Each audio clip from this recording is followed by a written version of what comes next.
Hello दोस्तों, कैसे हो आप लोग। मेरा नाम है दीपक और मैं स्वागत करता हूं अपने YouTube channel Civil Only Prelims में, जिसमें आज हम 8 जुलाई 2023 के हिंदू एडिटोरियल की बात करेंगे। तो चलिए स्टार्ट करते हैं आज के हमारे टॉपिक को, जिसमें हमारा सबसे पहला अगर एडिटोरियल की बात करें, देखिए आज 4 ही एडिटोरियल है। 4 में से 3 एडिटोरियल जो है काफी इंपॉर्टेंट भी है एडिटोरियल, ऐसी बात नहीं है।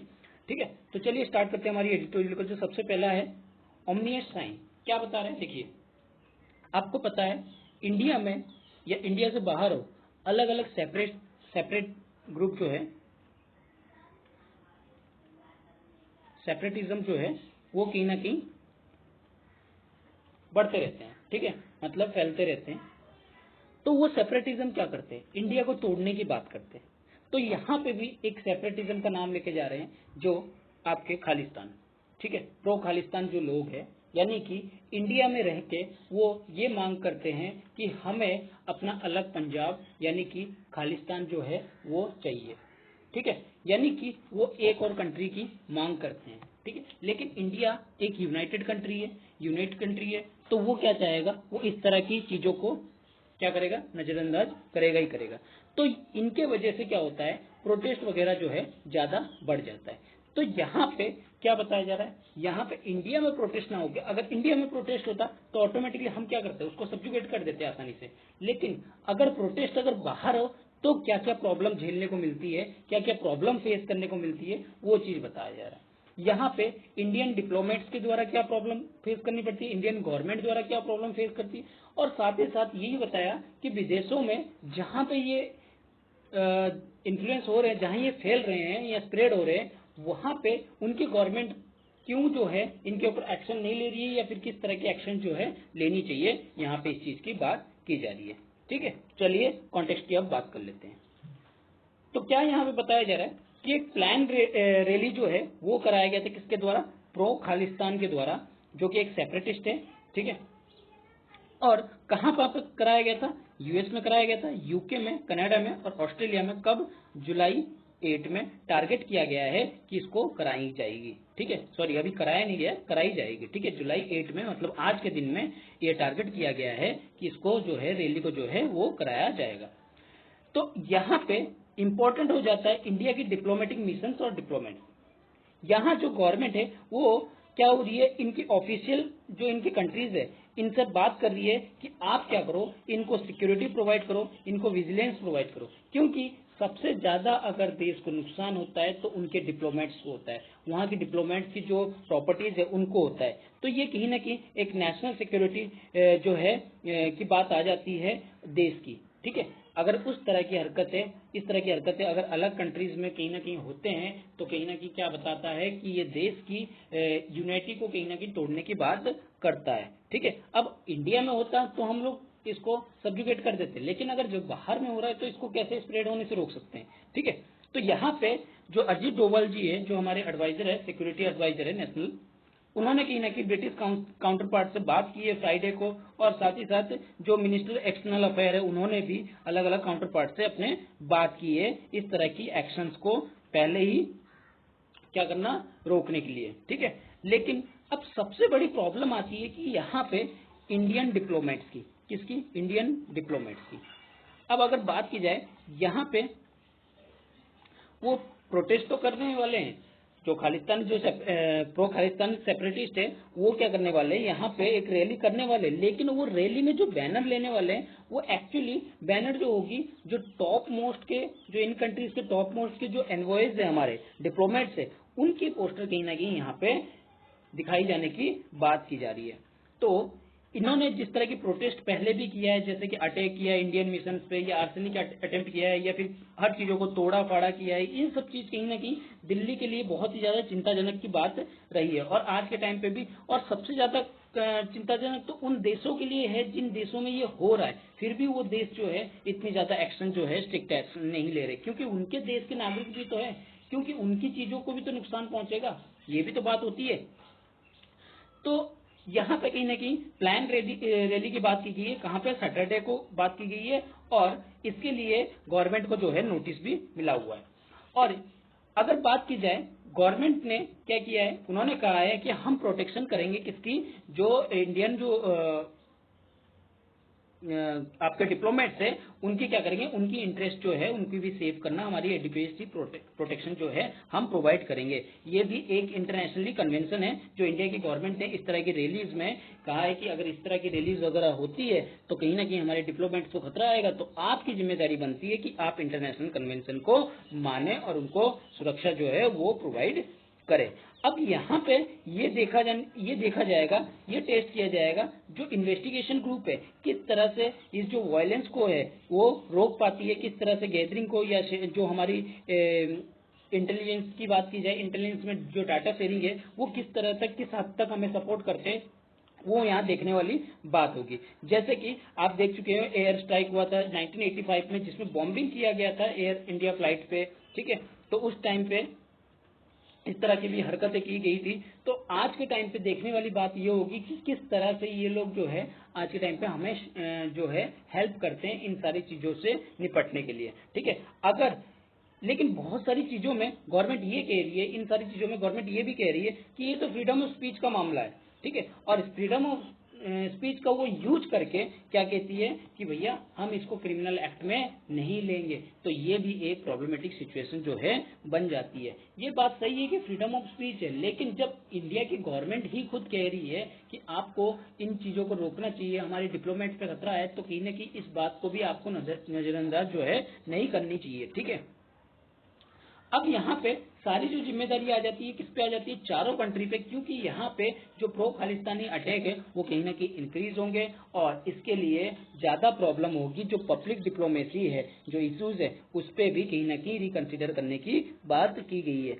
अगर इस तरह की बार बार जो है फॉरेन गवर्नमेंट जो है इस तरह से फेलियर करेगी और इंडिया की गवर्नमेंट रिक्वेस्ट करेगी और गवर्नमेंट जो है, जो दूसरे कंट्रीज की गवर्नमेंट है वो इस बात को नहीं सुनेगी, तो इससे और ज्यादा प्रॉब्लम जो है वो फेस करने को मिल सकता है, ठीक है। जो इंडिया की गवर्नमेंट है वो बार बार ये रिक्वेस्ट कर रही है कि आप इस तरह के जो एक्शन है उस पर कम से कम लगाम तो लगाइए, इस पर रुकवाइए तो सही। तो ये क्या करती है, जैसे अब इनकी गवर्नमेंट फ्रीजिंग जो डिप्लोमेटिक कॉन्ट्रैक्ट है उसको फ्रीज कर देती है या रिटेलिएट मेजर्स लेती है, तो या इनकी डाउनग्रेडिंग जो सिक्योरिटी है, जो ब्रिटिश हाई कमीशन है वो कहीं ना कहीं इसको कम करने की, डेमोस्ट्रेशन को कम करने की कोशिश करती है। लेकिन ऐसा कोई भी हमें जो रिस्पॉन्स है वो ठीक तरीके से देखने को नहीं मिलता है और कहीं ना कहीं ये लगता है कि गवर्नमेंट वहाँ की जो है फेलियर कर रही है इन सब चीजों को रोकने में। लेकिन अगर बात की जाए इससे इफेक्ट क्या पड़ेगा, इससे इफेक्ट हमारी डिप्लोमेटिक रिलेशंस पे पड़ेगा, यानी कि जो हमारी टाइज वगैरह है, डिप्लोमेटिक रिलेशन है, कहीं ना कहीं उस पर जो है ये ज्यादा नुकसान पहुंचेगा, ठीक है। अगर हम एक्सेप्शन ऑफ यूएस कर दें तो क्या हो जाएगा, जो मिनिस्ट्री ऑफ एक्सटर्नल अफेयर्स है वो रेगुलरली क्या करती है, समन करती रहती है उनके टॉप डिप्लोमेट्स को उन कंट्री के साथ, ठीक है। जिससे कि वो, लेकिन ये कंट्री क्या कहते हैं, वो कंट्री कहते हैं जो ये सारी जो कंसर्न है, ये जो सेफ गार्ड है या फिर जो हमारी लॉज है वो हम पे ही छोड़ दो, हम इन चीजों को अपनी तरीके से देखेंगे। लेकिन न्यू दिल्ली का भी कंसर्न बनता है कि वो अपने डिप्लोमेट्स की जो है हेल्प करे और उनको सुरक्षित रखे।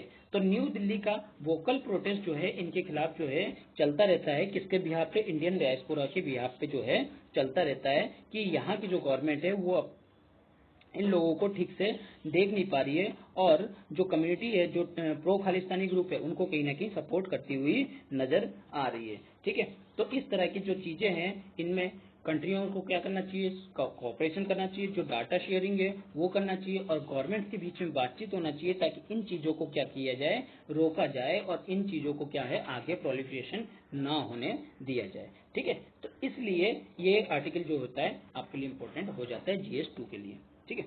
चलिए आगे बढ़ते हैं। अगला टॉपिक है the long road to finding true peace in Yemen. देखिए क्या हुआ, अगर यमन की बात करें, यहाँ पे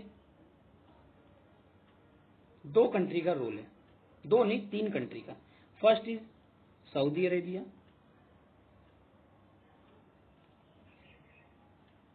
दूसरा है आपका ईरान और तीसरा है आपका UAE, ठीक है। और ये अलग अलग जो कंट्रीज है, इन तीनों कंट्रीज ने यमन की बैंड बजा के रखा है, ठीक है। मतलब यहाँ पे यमन की सरकार ही नहीं चल पा रही, यहाँ पे अलग अलग जो मिलिटेंट ग्रुप है वो कहीं ना कहीं एक्टिव है और उनको ये जो कंट्रीज है ये सपोर्ट प्रोवाइड कर रही है, जिससे कि यमन की जो स्टेबिलिटी है वो पूरी तरह से टूट चुकी है। यहाँ तक कि यहाँ के एयरपोर्ट भी ठीक ठाक से काम नहीं कर रहे हैं, यहाँ के एयरपोर्ट पे कब्जा कर ले रहे हैं जबकि मिलिटेंट ग्रुप। तो ये चीज कहीं ना कहीं प्रॉब्लमेटिक बन रही है यमन की गवर्नमेंट के ऊपर, या यमन की जो वहाँ की जो लोग हैं वहाँ के लिए ज़्यादा प्रॉब्लम जो है फेस करने को मिल रहा है। ठीक है, तो यही चीज़ यहाँ पे बताया है किस तरह से जो है हाउतीज जो है उनका दबदबा रहा, फिर उसके बाद जो सदर्न पार्ट में किस तरह से दबदबा रहा, जो इसमें ईरान की क्या हिस्सेदारी रही, इसमें सऊदी अरेबिया की क्या हिस्सेदारी रही, और आपके जो लास्ट में यूएई की जो है वो किस तरह से हिस्सेदारी रही यमन को जो है एक यहाँ की डिप्लोमेट को बिगाड़ने की। ठीक है, तो वो सारी चीज़ों को बताया जा रहा है और यहाँ पे पीस किस तरह से लाया जा सकता है इस चीज़ के ऊपर बात किया जा रहा है, और साथ ही ये बताया जा रहा है कि किस तरह से यमन में जो है इस तरह की डिस्ट्रक्शन जो है लगातार जो है चल रही है। अगर हम अप्रैल तो कॉन्टेक्स्ट की इसकी बात कर लेते हैं। कॉन्टेक्स्ट क्या कहता है, अगर इस साल की बात करें अप्रैल में, तो यहाँ पे जो यमन का और सऊदी अरेबिया का जो वॉर होने वाला है ना वो कंप्लीटली करने वाला है 8 ईयर, मतलब 8 साल से ये लड़ाई जो है चल रही है यमन और आपके किसके 8 साल से जो है यमन और आपके सऊदी अरेबिया की जो लड़ाई है वो कहीं ना कहीं चल रहा है। एक डिप्लोमेटिक डेलीगेशन जो है कहाँ से from kingdom reach Sana airport, और वहां पे जाके उन्होंने हाउतीज एनमी से बात करने की कोशिश की, यानी कि जो सऊदी अरेबिया से वहां से एक डिप्लोमेटिक डेलीगेशन को भेजा गया और कहा गया कि आप जाओ और जो ये हाउतीज है उनसे क्या करो, आप बातचीत करो। तो कुछ डिटेल जो है सामने भी पब्लिकली भी सामने आया कि वो एक लंबे समय तक सीज फायर रखने की बात की गई है, दोनों साइड्स में पीस रखने की बात की है, लंबे जो 6 मंथ की ट्रूस है वो रखने की बात की गई है। अगर बात की जाए इनके ऊपर टॉक करने की बात की है जिससे कि ये दोनों कंट्री क्या हो, एक ट्रांजिशन पीरियड की तरफ एग्री हो, 2 साल के ट्रांजिशन पीरियड की तरफ एग्री हो। तो इसके बदले में यमन स्टेट जो है एक इमर्ज होके आएगा after the world war would be finalise. अगर वॉर को इस तरह से खत्म किया जाए तो कहीं ना कहीं यमन जो है एक नई उभरती हुई चीजों से निकल के आएगा। ठीक है, यहाँ पे हाउतीज का क्या कहना है, वो इन्होंने इसके रिटेलिएट में क्या कहा कि जो ब्लॉकेड है एयरपोर्ट पे, सना एयरपोर्ट पे या होदेदा पोर्ट पे, उसको कहीं ना कहीं क्या किया जाए, ईज किया जाए, और किंगडम क्या करे, जो सऊदी अरेबिया है वो क्या करे, इनको जो कंट्री की ऑयल रेवेन्यू है उससे इनको सैलरी जो है पेड किया जाए, और एक इमीडिएट जो एक्सचेंज है यानी कि जो प्रिजनर है उनको क्या किया जाए, एक्सचेंज किया जाए, छोड़ा जाए। ठीक है, इस चीज पे उन्होंने बात की है। ठीक है, अगर हम बात करें इतने सालों में जो ये लड़ाई हुई है इनसे क्या नुकसान हुए हैं, इस चीज को थोड़ा सा यहाँ पे बताया गया है। ठीक है, यहाँ पे क्या बताया गया है, एक लीडिंग कॉलिशन से हो गया है जो कुछ अरब जो फोर्सेस हैं उनके बीच में। ठीक है, क्या बताया गया, एक इनिशियली मिलिट्री ऑपरेशन किया गया था कब, मार्च 26 2015 को, जिसमें हाउतीज को प्रिवेंट करने की बात की गई थी, जो कि किससे, एक सिया मिलिटेंट रिप्रेजेंटेशन था जो कि मार्जिनलाइज जेद कम्युनिटी का। कौन सी कम्युनिटी, जेद कम्युनिटी। ये याद रखना, ये सारी चीजें जो है इंपॉर्टेंट होती है। जेद कम्युनिटी, आपके पोर्ट और आपके ये हाउतीज ये कहाँ पे है, किस कंट्री के पार्ट है, ये जो मैचिंग करके क्वेश्चन है वो इस तरह के क्वेश्चन जो है ज्यादा पूछते हैं। और तो चलिए कॉन्टेक्स्ट की तरफ आते हैं। तो ये जो जेद कम्युनिटी है इनको किसका सपोर्ट मिला हुआ था, एक्चुअली इनको जो सपोर्ट मिला हुआ था वो ईरान का सपोर्ट मिला हुआ था, और ईरान के सपोर्ट से ये कहीं ना कहीं यमन पे जो है कंट्रोल कर रहे थे। ठीक है, और इसके साथ साथ जो इनकी जो बॉर्डर शेयरिंग है वो 1400 किलोमीटर तक इनकी तो बॉर्डर ही शेयरिंग थी। ठीक है, अगर हम वॉर की बात करें, एक जो हाउथीज कंट्रोल था वो कंट्रोलिंग जो था वो कैपिटल में था, और जो इनकी प्रिंसिपल पोर्ट थी वो कौन सी थी, हेलेदा। ठीक है, होलेदा, ये जो मैंने आपको ऊपर बताया था, होदेदा, सॉरी, होदेदा जो पोर्ट है उसके ऊपर इनका जो है प्रिंसिपल कंट्रोल जो था किसका था, आपके हाउथीज का था। लेकिन जो कोलिशन कंट्रोल था, जो दोनों का मिली भगत यानी कि दोनों ही ग्रुप का, जो जेद कम्युनिटी है और आपके हाउथीज है, उनकी जो है जो कोलिशन कंट्रोल था वो किस पे था, सीज पे था, स्काईज पे था और large part of southern part पे था, जिससे कि जो एसेंशियल फूड हो या मेडिकल हो या एनर्जी सप्लाई हो उनके लोगों तक पहुंचा जा सके। लेकिन इसके बाद भी अगर डेथ की तुलना की जाए, वहां पे कम से कम 4 लाख जो है डेथ हुए हैं, जिसमें इंक्लूडिंग 8500 बच्चे हैं, यानी कि 85,000 जो है वो तो सिर्फ चिल्ड्रन ही है। अगर बात की जाए, बहुत से ऐसे लोग हैं, यानी कि सेवरल मिलियन जो लोग हैं वो तो डिस्प्लेस हुए, मतलब एक जगह से हटके दूसरी जगह गए हैं। और कहीं ना कहीं ये क्या दिखाता है, एक ह्यूमैनिटेरियन क्राइसिस को दिखाता है यमन के अंदर, जिसमें 80% ऑफ पीपल यानी कि 20 मिलियन यानी कि लगभग 20 मिलियन लोगों को क्या जरूरत है, इस टाइम पे असिस्टेंस की जरूरत है। और जिसमें कहीं ना कहीं 6 मिलियन लोग यानी कि 60 लाख लोग अभी भी क्या हो रहे हैं, भूख से जो है तड़प रहे हैं। ठीक है, अगर हम एक एस्टिमेट लगाए कि इनकी एक्सपेंडिचर कितनी है 8 साल में, अगर कॉन्फ्लिक्ट की बात की जाए, $60 बिलियन की जो है एक्सपेंडिचर इन्होंने कर चुके हैं। सोचिए, इतनी बड़ी रकम अगर अपने देश के लिए लगाया होता तो कितनी बड़ी बात होती। तो सऊदी अरेबिया अब क्या चाहता है, एक एग्जिट चाहता है, सेविंग एग्जिट चाहता है, मतलब वो इससे बाहर निकलना चाहता है। क्योंकि देखिए, इतना पैसा जब खर्च हो रहा है, आपको यूएस की कहानी तो पता है, यूएस अफगानिस्तान से क्यों निकलना चाहता था, कि कितने पैसे उन्होंने खर्च कर दिए। ठीक है, लेकिन वही चीज यहाँ भी कॉन्सेप्ट लागू हो रहा है कि ये भी एक सेफ एग्जिट जो है वो चाहते हैं। तो सऊदी ईरान जो अभी अकॉर्ड हुआ था वो किसने करवाया था, आपके चाइना ने करवाया था मार्च के महीने में, जो एक ये अपॉर्चुनिटी भी देती थी कि ये जो सऊदी अरेबिया है वो किस तरह से सेफ एग्जिट जो है वो चाहता है। और इस रिपोर्ट से जो पता लगता है कि ईरान जो है वो कहीं ना कहीं जो मिलिट्री सप्लाई है उसको भी रोकेगा, और किसको, हाउथीज को, एंड फैसिलिटेट पीस प्रोसेस, और जो फैसिलिटेट करेगा किसके, पीस प्रोसेस को भी। ठीक है, तो देखिए आगे क्या बताया जा रहा है। और जो हाउथीज और सऊदी अरेबिया के बीच की जो डोर्स है उसको भी एंगेजमेंट के लिए ओपन करेगा अप्रैल में। ठीक है, इस चीज की बात की जा रही है। और साथ ही साथ यही बताया जा रहा है, जो एक्सचेंज ऑफ प्रिजनर होगी या ब्लॉकेड होगी जैसे सना या होदेदा को, उसमें कहीं ना कहीं आसान किया जाएगा, उनको भी ओपन किया जाएगा। ह्यूमैनिटेरियन एड्स जो है वो फ्लाइट्स के द्वारा यमन पिलीग्राम पे आएंगे, जिसमें हाउती लीडर्स को मिक्का वगैरह हज के टाइम पे मिक्का वगैरह ले जाने की फैसिलिटीज जो है वो भी प्रोवाइड की जाएगी। ठीक है, तो ये सारी चीजें जो है रिपोर्ट में बताई गई थी। अब इस पीस प्रोसेस में चैलेंजेस क्या फेस करनी पड़ेगी। देखिए, अगर चैलेंजेस की बात करें तो हाउथीज को लगातार क्या करना हाउथीज हमें लगातार इंस्टीट कर रहे हैं किंगडम से, ये गुहार लगा रहे हैं कि जो उनकी सैलरीज है, ठीक है, या फिर जो सभी गवर्नमेंट ऑफिशियल की जो सैलरीज है और जो आम पर्सनल की सैलरीज है वो किससे दिया जाए, यमन के ऑयल रेवेन्यू से ही दिया जाए। ठीक है, for the last few year from Yemen oil revenue. जो सऊदी की ये भी इंथुजियास्ट है कि वो भी फंडिंग क्या करना चाहती है, अपनी जो पुरानी जो दुश्मन है उनको भी करने के लिए एंथुजियास्टिक दिखा रही है। तो हाउथीज का ये मानना है, ये कहना है कि वो कंपेंसेट किया जाए, जो सऊदी अरेबिया ने वॉर डैमेज किया है उसको भी सऊदी अरेबिया जो है कंपनसेट करे। ये इस तरह की हाउथीज जो है डिमांड कर रहा है। तो कहीं ना कहीं ये इस टाइम पे चैलेंजिंग प्रोसेस बना हुआ है। ठीक है, और बाद में दोनों ही इस चीज को क्या करेंगे, कंट्रीब्यूट करेंगे, रिकंस्ट्रक्शन करेंगे इनके कंपनसेशन आइडिया से। ठीक है, हाउथीज का और क्या बताया जा रहा है कि ये रिलेक्टेंट है इंगेज करने में, किससे, 8 मेंबर जो कि सऊदी की सपोर्ट प्रेसिडेंशियल लीडरशिप काउंसिल में है, जो कि इंटरनेशनली रिकॉग्नाइज है यमन गवर्नमेंट। ठीक है, यमन गवर्नमेंट की अगर बात की जाए वो कौन है, आपके सऊदी की सपोर्टेड है, जो प्रेसिडेंशियल लीडरशिप काउंसिल में 8 मेंबर है, वो कहीं ना कहीं क्या दिखाते हैं, यमन की गवर्नमेंट को दिखाते हैं, इंटरनेशनली रिकॉग्नाइज है, उनके साथ इंगेज करने की भी बात की गई है, और साथ ही साथ उनसे डायरेक्ट नेगोशिएशन करने की भी बात की गई है यहाँ पे।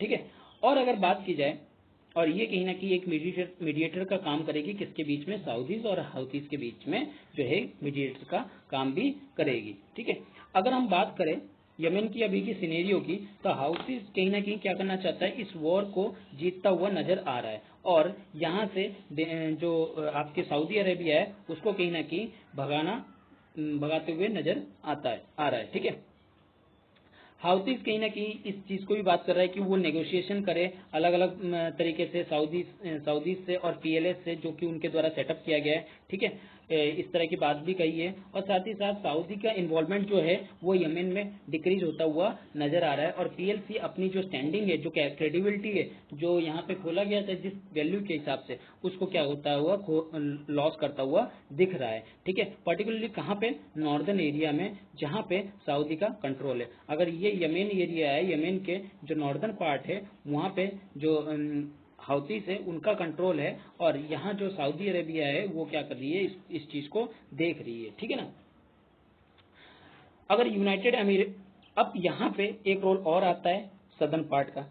यहाँ पे नॉर्दर्न पार्ट का हो गया, सदर्न पार्ट में क्या है, सदर्न ट्रांजिशन काउंसिल है, जो कि एक यूनाइटेड अमेरिका द्वारा मूवमेंट जो चलाया जा रहा है, वो कहाँ पे बेस्ड है, एडन पे, जो चाहता है सदर्न पार्ट को कि एक उनके जो लोग हैं, उन जो यमन में जो लोग हैं, उनको क्या करें, डेमोक्रेटिक रिपब्लिक बनाए। ठीक है, इसके लिए वो काम कर रहा है। वो एक इंडिपेंडेंट कम्युनिटी है जो कि कब से एक्टिव है, 1967 से लेकर 1990 के बीच में जो है पूरी तरह से एक्टिव हो गया। ठीक है, अगर दोबारा से इसकी बात करें, ये एक इंडिपेंडेंट स्टेट जो है बनना चाहता है। अगर यूएई की बात करें, ये क्या चाहता है, यूएई कहीं ना कहीं इसका जो लोगों के साथ, यमनी सर्कल के साथ कहीं ना कहीं एक डिस्प्यूट बनता जा रहा है, और ये स्ट्रगल जो है एक नई एंटिटीज का नाम जो है प्रोड्यूस कर रहा है, जो जिसका नाम बताया जा रहा है अरब सदर्न स्टेट या अरब हदरमौत स्टेट, हाधरमौत स्टेट। ठीक है, ये एक नाम जो है वो बन के उभर रहा है। यानी कि अभी भी जो आप यमन देख रहे हैं वो भी दो पार्ट में बटा हुआ है, एक नॉर्दर्न, एक सदर्न ट्रांजिशन। जो सदर्न ट्रांजिशन है उसमें जो ये ग्रुप एक्टिव है, इसके कारण से ये क्या कर रहे हैं, ये यमन के साथ जो है एक पॉसिबली एक नई एंटिटीज को इंक्लूड कर रहे हैं, जिसमें उसका नाम रखा गया है अरब सदर्न स्टेट को।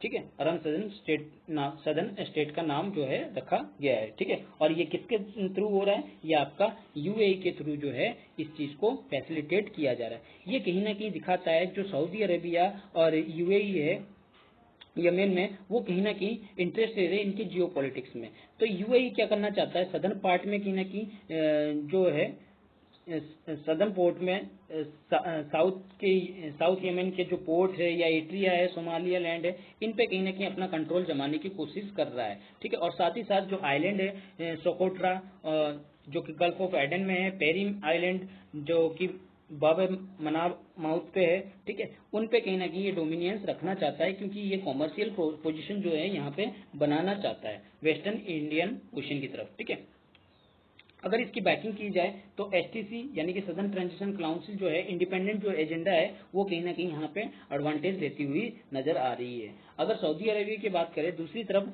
वो यूनाइट करना चाहता है यमन को, और अपनी इन्फ्लुएंस को क्या करना चाहता है, सऊदी अरेबिया के कम करना चाहता है। लेकिन साउथ यमन प्रोविंसेस जो हदरमौत था और अल महरा है, वहां पे क्या कर रहा है, यहाँ पे इन्फ्लुएंस जो है किसका बढ़ रहा है, यहाँ पे इन्फ्लुएंस जो है यूएई का बढ़ रहा है। ठीक है, अगर बात करें हरदमौत की, ये कम से कम 800 किलोमीटर का बॉर्डर जो है वो इनके किंगडम के साथ शेयर करती है, मतलब यूएई सऊदी अरेबिया के साथ शेयर करती है। और अल महर जो है वो प्रोवाइड करता है क्या, ऑयल पाइपलाइन को, किसके साथ, सऊदी अरेबिया के साथ, जो कि इंडियन ओशियन से होते हुए बाईपास होती है, किससे, स्टेट ऑफ हॉर्मस से। ठीक है, तो कहीं ना कहीं ये दोनों ही पार्ट इंपॉर्टेंट है, और इसके लिए सऊदी अरेबिया क्या करेगा, इनके साथ जो है कॉलिशन बनाने की कोशिश कर रहा है, ताकि जो पीस है वो बनी रहे। लेकिन दूसरी पार्ट में आपको भी पता है कि सदर्न पार्ट में एक और प्रॉब्लम है, जिससे जो कि सदर्न ट्रांजिशन काउंसिल जो है उसको कंट्रोल करता है। ठीक है, अगर बात की जाए किंगडम की, यहाँ पे कहीं ना कहीं ये स्पॉन्सर कर रहे हैं कि जो हरदमौत है या नेशनल काउंसिल है, उसको कहीं ना कहीं क्या किया जाए, वो अपने ही हाथों में रहे, और इंडिपेंडेंसी जो एजेंडा है एसटीसी का, उसको रिजेक्ट करने की बात की जा रही है। और बात जो यमन है उसको एक ऑटोनॉमी यूनाइटेड स्टेट बनाने की यहाँ पे बात जो है वो चल रही है।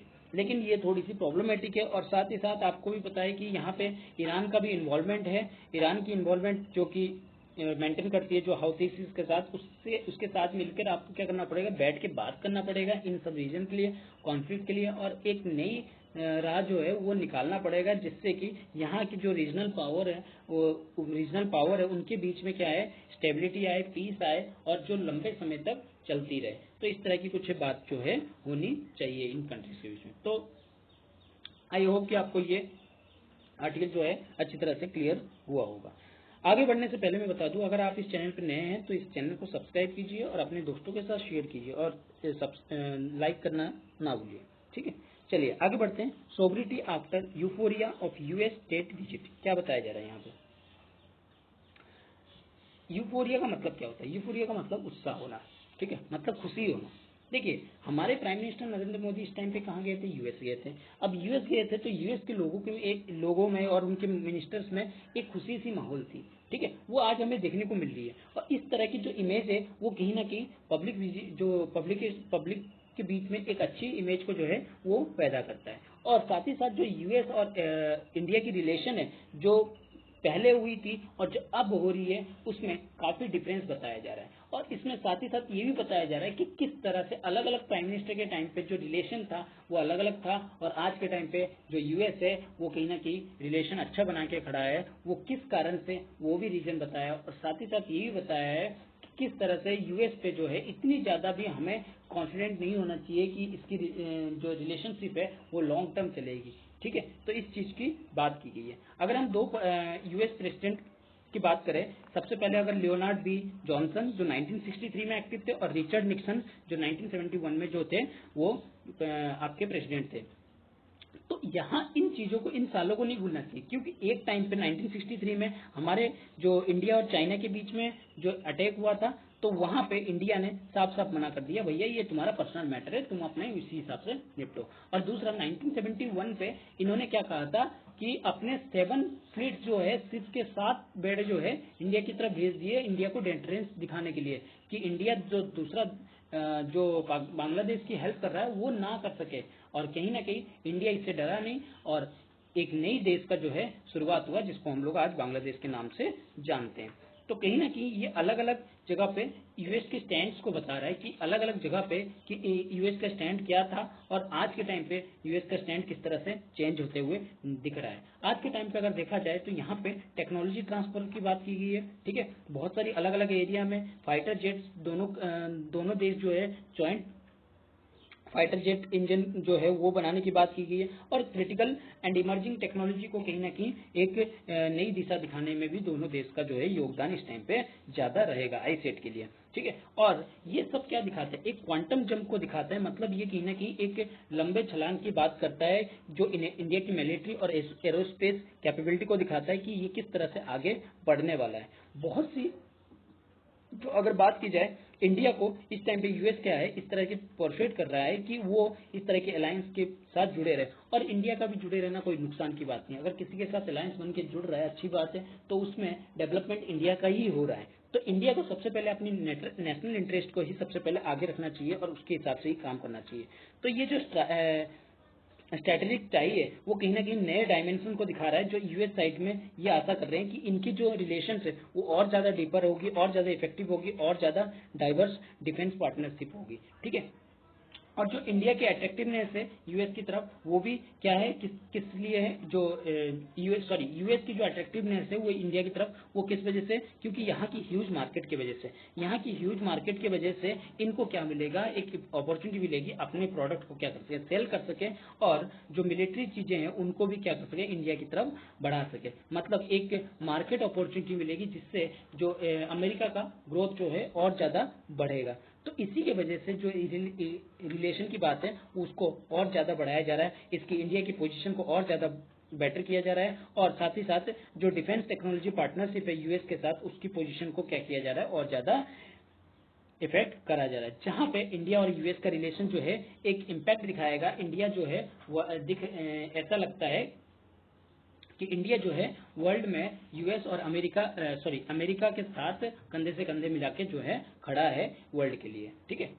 अगर इंडिया की विजिट की बात करें, इंडिया के अलग अलग टाइम पे अलग अलग लोग जो हैं इंडिया से विजिट किए। सबसे पहले अगर हम बात करें, जो अलग अलग प्राइम मिनिस्टर है उनकी अगर व्यूज की देखा जाए, एक बहुत अच्छी स्टैंडिंग नजर आती है, क्लियर जो हमें इंडेक्स नजर आता है कि इन्होंने जो इस तरह की रिलेशंस को कि मेंटेन किया है अपनी नेशनलिटी के लिए, अपने देश के लिए इस तरह के रिलेशन को मेंटेन किया है। लेकिन अगर हम प्राइम मिनिस्टर नरेंद्र मोदी की बात की जाए, जो लेटेस्ट कंपेयर करें, अगर अलग चीज़ों से, तो कहीं ना कहीं कंपेयर करना क्या होगा, बेवकूफ़ी होगी, क्योंकि इस तरह की कंपैरिजन जो है नहीं कर सकते, क्योंकि उस टाइम की सिचुएशन अलग थी और आज के टाइम की जो सिचुएशन है वो काफ़ी अलग है। तो कंपैरिजन करना एक अच्छी सॉल्यूशन नहीं होगी। अगर हम वही प्राइम मिनिस्टर की बात करें, अलग अलग प्राइम मिनिस्टर की, जैसे जवाहरलाल नेहरू, वो अलग अलग लोगों से मिले थे उस टाइम पे, और लाल बहादुर शास्त्री की बात करें, उन्होंने कभी मिल ही नहीं पाए, क्योंकि उनका आपको पता है डेथ हो गया था। ठीक है, और इंदिरा गांधी की बात करें, उन्होंने भी कहीं ना कहीं विजिट किए थे वाशिंगटन को अपने प्राइम मिनिस्टर के टाइम पे, लेकिन वो एक डिजास्टर के टाइम पे आज भी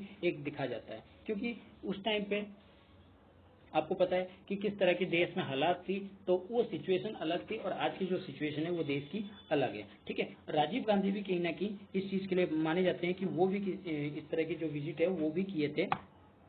और एक जो आज के टाइम पे जिस तरह की प्राइम मिनिस्टर जो हमारे मनमोहन सिंह हो, या फिर जो हमारे प्राइम मिनिस्टर नरेंद्र मोदी हो, वो जिस तरह से विजिट कर रहे हैं, उस तरह की विजिट जो है उस टाइम पे नहीं थी। ठीक है, अगर हम बात करें, यहाँ पे एक और चीज का मुद्दा उठता है, जैसे कि आपकी न्यूक्लियर, ठीक है, न्यूक्लियर टेस्ट की, जो 1974 में ये सब में ये रखा गया था कि न्यूक्लियर जो एपेसाइड है उसको क्या किया जाए, एंड किया जाए। लेकिन इंडिया के ऊपर जो न्यूक्लियर टेस्ट के लिए इम्पोज किया गया था, और इंडिया ने इसको स्माइलिंग बुद्धा का नाम दिया था, इस टेस्ट को बोला था कि ये ऐसे कोई किसी तरह की जो है टेस्ट वगैरह नहीं है। तो कहीं ना कहीं ये क्या दिखाता है, उस टाइम की सिग्निफिकेंट को दिखाता है, इंडिया की फ्यूचर में आगे में क्या होने वाला है, इस तरह की चीज़ों को जो है सामने रखता है। अगर न्यूक्लियर डील की बात करें, वो कहीं ना कहीं इंडिया को क्या गया, अलग तरीके से शिफ्ट किया है। अगर 21वीं सदी की बात करें,